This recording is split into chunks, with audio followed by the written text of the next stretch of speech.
Hello dears, मैं Pankaj sir और आप देख रहे हैं पंकज सर की क्लास। आज की इस वीडियो के माध्यम से आप लोगों को बिल्कुल जीरो लेवल से इंग्लिश पढ़ाने का प्रयास करेंगे। ऐसा मानकर चलिए आपको अंग्रेजी में कुछ भी नहीं आता है, फिर भी इस वीडियो के माध्यम से आप लोग बहुत ही अच्छी अच्छी जानकारी को प्राप्त करोगे। तो वीडियो को बिना स्किप किए हुए लास्ट तक देखिए। यदि वीडियो आए पसंद तो वीडियो को करिएगा लाइक, चैनल को करिएगा सब्सक्राइब, ताकि रोज आने वाली वीडियो की नोटिफिकेशन आपको बिल्कुल टाइम पर मिल जाए। तो चलिए बिना टाइम वेस्ट किए हुए वीडियो कर लेते हैं स्टार्ट। सबसे पहले देखते हैं कि अंग्रेजी में टेंस बनाते समय या अंग्रेजी में हम ट्रांसलेट जब बनाते हैं, एक्टिव पैसिव बनाते हैं, तो इन सभी की शुरुआत हम करते कहाँ से हैं। तो इन सभी की शुरुआत करने के लिए हमको कर्ता, कर्म क्रिया और सहायक क्रिया की आवश्यकता पड़ती है। तो यहाँ पर सबसे पहले हम ये समझ लेते हैं कि सब्जेक्ट होता क्या है। तो आप लोग स्क्रीन पर देखिए, सब्जेक्ट आखिर में है क्या। सब्जेक्ट को हिंदी में कहा जाता है कर्ता। सब्जेक्ट को हिंदी में कर्ता कहा जाता है। कर्ता होता क्या है? कर्ता का मतलब होता है कोई भी ऐसा व्यक्ति काम करने वाला। जो व्यक्ति काम करता है वही कर्ता कहलाता है, मतलब सब्जेक्ट कहलाता है। और ये सब्जेक्ट जो है दो प्रकार का होता है। कर्ता जो है दो तरह का होता है। कौन कौन? एक वचन और बहुवचन। आई मीन कहिए सिंगुलर नंबर और प्लूरल नंबर, सिंगुलर सब्जेक्ट और प्लूरल सब्जेक्ट। तो सिंगुलर सब्जेक्ट और प्लूरल सब्जेक्ट होता कौन कौन है, मतलब एक वचन कर्ता और बहुवचन कर्ता होता क्या है। तो सबसे पहले ये समझ लीजिए कि एक वचन कर्ता क्या है। तो एक वचन कर्ता का मतलब होता है जिसमें किसी एक व्यक्ति का बोध कराया गया हो, उसी को एक वचन कर्ता कहते हैं। जिसमें दो या दो से अधिक व्यक्तियों का बोध कराया गया हो उसको जो है बहुवचन कर्ता कहते हैं। तो आप लोगों को ये पता हुआ कि कर्ता कहते किसे हैं और कर्ता होता कितने प्रकार का है। तो एक वचन और बहुवचन दोनों समझ लेते हैं ये कौन कौन से होते हैं। तो जो एक वचन कर्ता होता है इसके अंतर्गत आता है जैसे ही है, सी है, इट है, किसी का एक नाम आ जाए, मतलब अकेला नाम आ जाए, तो उसी को सिंगुलर सब्जेक्ट कहते हैं। अब बात कर लीजिए प्लूरल सब्जेक्ट की, मतलब बहुवचन की, बहुवचन कर्ता की। बहुवचन कर्ता के अंतर्गत आता है आई, और आई आप लोग ध्यान रखिए ये पास्ट में जो है एक वचन होता है बट प्रेजेंट में बहुवचन होता है। तो इसको ध्यान रखना कि जो है ये पार्ट के हिसाब से, टेंस के हिसाब से परिवर्तित होता रहता है। दूसरा होता है यू है, यू भी बहुवचन होता है। वी ये भी बहुवचन होता है। दे ये भी बहुवचन होता है। और ये दो नाम आ जाए, मतलब एक साथ में दो नाम आ जाए तो उसको हम बहुवचन श्रेणी में रखते हैं। तो आपको ये पता हुआ कि सब्जेक्ट कितने प्रकार का होता है और सब्जेक्ट कहते किसे हैं। वर्ब्स भी दो प्रकार का होता है, एक होता है हेल्पिंग वर्ब और एक होता है मेन वर्ब। तो सबसे पहले समझ लेते हैं जो हेल्पिंग वर्ब होता है, मतलब सहायक क्रिया जो होती है वो मतलब कौन सी होती है और किसको बोलते हैं। सहायक क्रिया की पहचान करने के लिए किसी भी सेंटेंस में लास्ट में हम चले जाते हैं और लास्ट में जो लिखा होता है वही सहायक क्रिया होती है। जैसे राम घर जा रहा है तो लास्ट में जो है आया हुआ है यही सहायक क्रिया है। वह घर जाएगा, लास्ट में गा आया हुआ है, यही सहायक क्रिया है। तो आई होप समझ में आ रहा होगा। तो लास्ट में जो वर्ड आता है वही सहायक क्रिया होती है।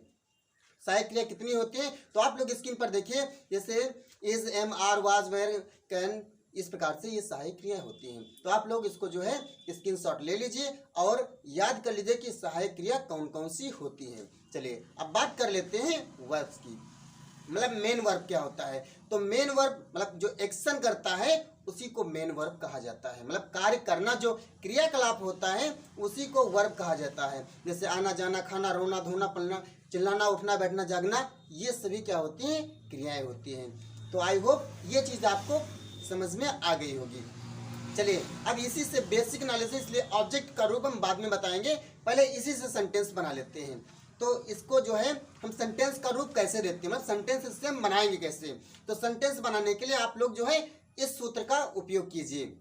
जैसे सबसे पहले लगाएंगे सब्जेक्ट और सब्जेक्ट के बाद लगाएंगे हेल्पिंग वर्ब और हेल्पिंग वर्ब के बाद लगाएंगे हम मेन वर्ब। जैसे आप लोग सूत्र में देख रहे होंगे स्क्रीन पर, सबसे पहले हम लगाएंगे सब्जेक्ट, सब्जेक्ट के बाद में लगाया जाएगा हेल्पिंग वर्ब, हेल्पिंग वर्ब के बाद में लगाया जाएगा मेन वर्ब। बस इसी के हिसाब से सेंटेंस आपका बन जाएगा। चलिए एग्जाम्पल देकर के आप लोगों को बताने का प्रयास कर रहा हूँ। इसमें मैं आज आप लोगों को केवल दो हेल्पिंग वर्ब का यूज करके बताऊंगा। इसके बाद पार्ट 2 में सभी क्रियाओं का बोध आपको करा के बताएंगे। तो नंबर 1 पर आप लोगों को बताने का प्रयास कर रहा हूँ कैन और शुड। कैन माने होता है सका, सकी, सके, सकता, सकती, सकते, और शुड माने होता है चाहिए। मतलब कैन माने सका, सकी, सके, और सकता, सकती, सकते भी होता है, जैसा आप सेंटेंस के हिसाब से यूज करना है। चलिए तो इसका मैं आप लोगों को एक एग्जाम्पल दे करके बताता हूँ। जैसे मान कर चलते हैं वह जा सकता है। अब यहाँ पर वह जा सकता है, जो सकता है जो आया हुआ है ये क्या है, हेल्पिंग वर्ब है। और हेल्पिंग वर्ब सकता है की अंग्रेजी क्या होती है, कैन। और यहाँ पर जाना लिखा हुआ, जाना की अंग्रेजी क्या होती है, गो। और फर्स्ट में जो लिखा हुआ है वह की दो अंग्रेजी होती, ही भी होती, सी भी होती है। ही लगाया जाता है लड़कों के साथ में और सी लगाया जाता है लड़कियों के साथ में। तो यहाँ पर वह जाता है, लड़का मतलब पुल्लिंग है, तो ऐसी कंडीशन में वह की अंग्रेजी क्या लिखेंगे हम, ही। और सकता की अंग्रेजी हो जाएगी कैन, और जाना की अंग्रेजी होती है गो। तो ही कैन गो, इस प्रकार से सेंटेंस बन गया। दूसरा चलिए और एग्जांपल देख लेता हूँ। जैसे मैं खा सकता हूँ, तो मैं खा सकता हूँ, मैं की अंग्रेजी होता है आई, सकता हूँ की अंग्रेजी होती है कैन, और खाना की अंग्रेजी होते है ईट। तो मैं खा सकता हूँ, I can eat, I can weep, I can run, I can. इस प्रकार से आप हजारों की संख्या में सेंटेंस बनाओ, कोई दिक्कत नहीं ना। तो इस प्रकार से आप लोग अपने कॉपी पर इसको नोट कर लीजिए या स्क्रीनशॉट ले लीजिए, और एक नहीं हजारों की संख्या में इसको जो है यूज कीजिए। जब तक आप यूज नहीं करोगे, जब तक आप अपने आप से नहीं बनाओगे, तब तक जो है सेंटेंस बनाना सीख ही नहीं पाओगे। चलिए इसका दूसरा एग्जांपल सीख लेते हैं, शुड। शुड का प्रयोग हम कहाँ पर करते हैं। जैसे मान कर चलते हैं तुम्हें जाना चाहिए, तो चाहिए की अंग्रेजी होती है शुड। चाहिए की अंग्रेजी जो है कई प्रकार से अलग अलग होती, मस्ट भी होती, शुड भी होती है, वांट भी होती, नीड भी होती, रिक्वायर्ड भी होती। बट इसमें मैं आपको सिखा रहा हूँ शुड का प्रयोग कहाँ पर करते हैं। आई मीन शुड जो है ये चाहिए के लिए होता है, किंतु सिंपल सेंटेंसों में चाहिए के साथ में शुड लगा देते हैं। सभी जगह पर चाहिए की अंग्रेजी शुड नहीं लिखी जाती है। इसके साथ में मैंने एक अलग विषय वीडियो बना रखा है कि चाहिए की अंग्रेजी कहाँ पर कौन सी लिखी जाती है, तो उसको आप लोग जा करके देख लीजिएगा। चलिए इसकी मैं बात करता हूँ कि शुड इसमें यूज होगा, मतलब चाहिए की अंग्रेजी हम शुड लिखेंगे। जैसे फॉर एग्जांपल तुम्हें जाना चाहिए, तो तुम्हें जाना चाहिए, तुम्हें की अंग्रेजी होती है यू, मतलब यू माने तुम्हें होता, तुमको होता है और तुम भी होता है, तो यहाँ पर हम यू लिखेंगे। आपको की अंग्रेजी भी यू ही रहती है, तो यहाँ पर आपको जाना चाहिए या तुमको जाना चाहिए, बात है कि अंग्रेजी में उसको यू ही लिखा जाएगा। तो तुम्हें जाना चाहिए, तुम्हें की अंग्रेजी होगी यू, और जाना चाहिए, चाहिए की होती शुड, जाना की अंग्रेजी होती है गो। तो यू शुड गो। अब यहाँ पर जो ऐसा लिखा होता तुम्हें वहां जाना चाहिए, तो यू शुड गो देयर। मतलब ऑब्जेक्ट इसमें नहीं है, बेसिक क्लास है इसलिए मैं ऑब्जेक्ट का यूज करके नहीं बता रहा हूँ। इसके बाद मैं जो पार्ट 2 लेकर के आऊँगा उसमें जो है आर्टिकल और जो ऑब्जेक्ट अदर वर्ड होते हैं उसका भी यूज करके बताऊंगा आपको। बट इसमें जो है बेसिक क्लास है इसलिए आपको सिंपल बताने का प्रयास कर रहा हूँ। चलिए इसका जो है नेक्स्ट एग्जांपल देख लेता हूँ। जैसे उनको लिखना चाहिए, उनको लिखना चाहिए। अब यहाँ पर उनको की अंग्रेजी होती है दे, मतलब उन्हें लिखना चाहिए, उनको लिखना चाहिए, इसकी अंग्रेजी हो जाएगी दे। और चाहिए की अंग्रेजी होती है शुड, तो यू शुड। और लिखना की अंग्रेजी होता है राइट। तो सबसे जरूरी इसमें जो बात है वो है आपको वर्ब याद करने की।